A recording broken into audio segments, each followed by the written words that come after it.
अस्सलाम वालेकुम।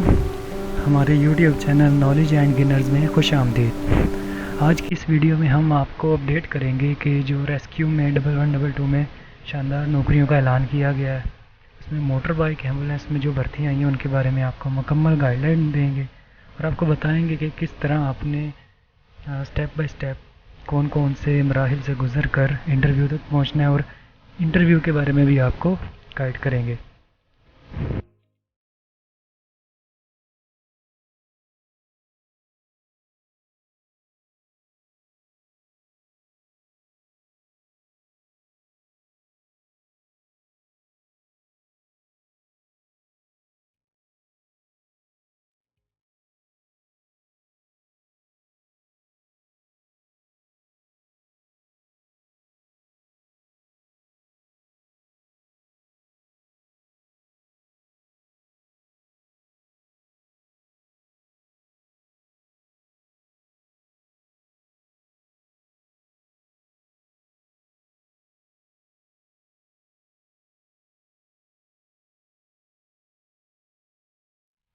आगे बात करें तो एलिजिबल पैरामेडिकल डिप्लोमा कि जो आपने मैट्रिक के बाद पैरामेडिकल का डिप्लोमा हासिल करना है वो कौन कौन से एलिजिबल होते हैं रेस्क्यू में जाने के लिए।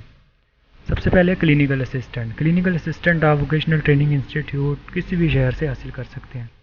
उसके बाद है ओटी टेक्नीशियन। डिफरेंट अपना मेडिकल कॉलेजेस वगैरह जो हैं वो ओटी टेक्नीशियन के डिप्लोमास करवाते हैं। उसके साथ साथ आता है बी फार्मेसी भी एलिजिबल है, उसकी बेस पे भी आप रेस्क्यू में एज ए ईएमटी भर्ती हो सकते हैं। उसके साथ साथ आता है डिस्पेंसर। आप किसी भी डीएचक्यू या टीएचक्यू या किसी मेडिकल कॉलेज से डिस्पेंसर का डिप्लोमा हासिल कर सकते हैं। उसके साथ है जनरल नर्सिंग भी एलिजिबल है। फार्मेसी टेक्नीशियन भी बिल्कुल एलिजिबल। उसके बाद बात करते हैं फिज़िकल फिटनेस टेस्ट। जब आप अप्लाई कर देते हैं, आप पेपर पास कर लेते हैं, हम इसके साथ साथ आपको पेपर पास करने की वीडियो के बारे में भी बताएंगे कि क्या आपने पेपर कैसे पास करना है।